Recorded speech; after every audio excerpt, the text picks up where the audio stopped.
juga melakukan pengendalian dari sisi demand permintaan, yaitu mereka yang seorang pecandu, korban penyalahgunaan narkoba maupun penyalahgunaan narkoba, termasuk juga bagaimana sekarang ini kita harapkan mereka yang seorang pecandu atau korban penyalahgunaan untuk melapor ke BNN terdekat karena tidak akan diproses.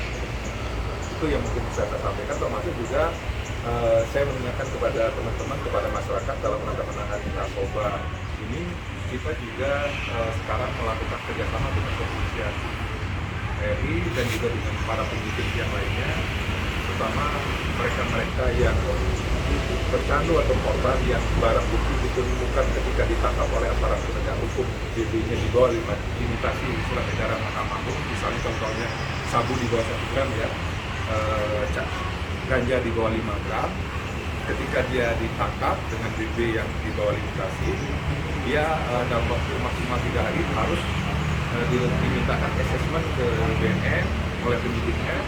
Kemudian dalam waktu 6 hari setelah dia ditangkap, BNN harus mengeluarkan surat hasil asesmen, di mana di dalam hasil asesmen itu bisa digunakan sebagai pedoman untuk penyidik melanjutkan proses tindak pidananya atau direhabilitasi.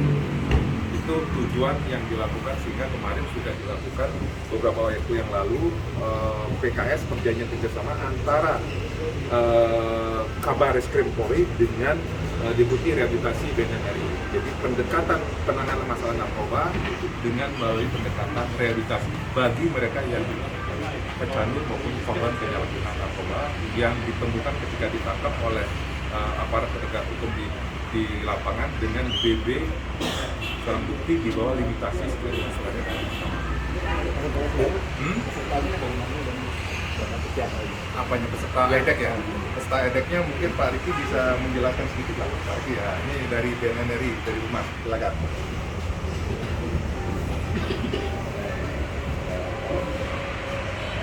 Antara lain Australia, Brunei, Kamboja, China, Hong Kong, Macau, Jepang, Korea Selatan, Korea Utara, Mongolia, Malaysia, New Zealand, Filipina, Singapura, Thailand, USA, Vietnam, Laos, Papua New Guinea, Timor Leste, dan Taiwan.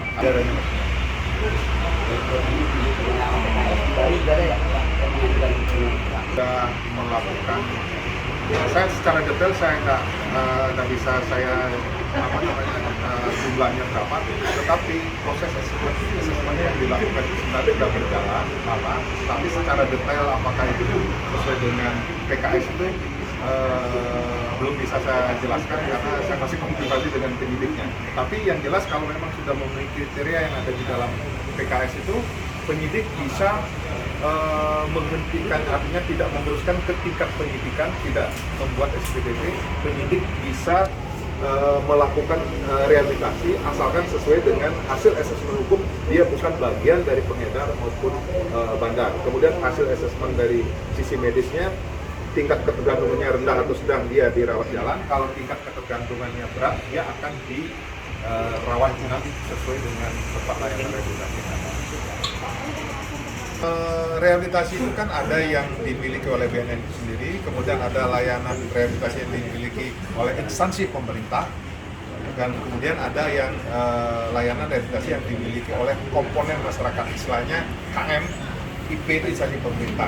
Nah tentunya layanan rehabilitasi itu sesuai dengan standar yang sudah ada, misalnya instansi pemerintah di bawah kementerian terkait, misalnya rumah sakit itu dari Kementerian Kesehatan. Kemudian ada layanan rehabilitasi yang dimiliki oleh Kementerian Sosial. Kemudian kalau komponen masyarakat itu tentunya nanti BNN juga melakukan kerjasama kepada layanan rehabilitasi yang dimiliki oleh masyarakat itu melalui kerjasama pelatihan kepada konselor-konselor ataupun pelatihan-pelatihan yang lainnya, sehingga diharapkan rehabilitasi itu bisa berjalan sesuai dengan apa yang diharapkan.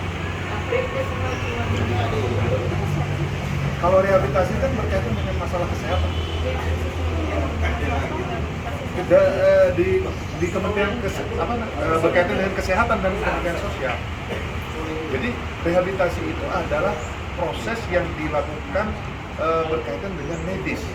Ya, orang sakit itu kan harus diobati. Kalau orang kecanduan itu harus direhabilitasi. Itu sebenarnya program dari sisi pendekatan kesehatan. Jadi dari Kementerian Kesehatan maupun dari Dinas Kesehatan yang mengawasi berkaitan dengan perizinan dan sebagainya. layanan rehabilitasi yang dimiliki oleh masyarakat tersebut, termasuk juga insentif pemerintah dan juga yang dikelola oleh DSN. Kalau layanan rehabilitasi WNA itu bisa mereka melakukan layanan di lembaga layanan rehabilitasi yang dimiliki oleh masyarakat. Contohnya di Bali itu ada Kamrehat yang ada di Malang. Mereka pasiennya banyak warga negara asing, banyak warga negara asing yang berobat, yang rehabilitasi ke Bali sambil berwisata mereka melakukan layanan rehabilitasi. Kalau warga negara asing kan kapasitas bukan warga negara Indonesia, jadi bukan kewajiban pemerintah untuk memberikan dia layanan rehabilitasi secara gratis. Jadi ini dikira kearahkan ke yang berbayar.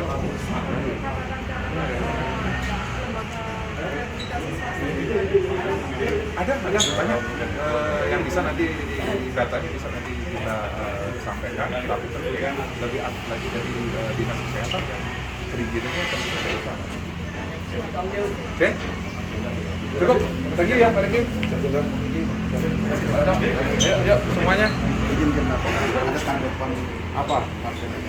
Itu 3 WNA itu dari gerasi ya?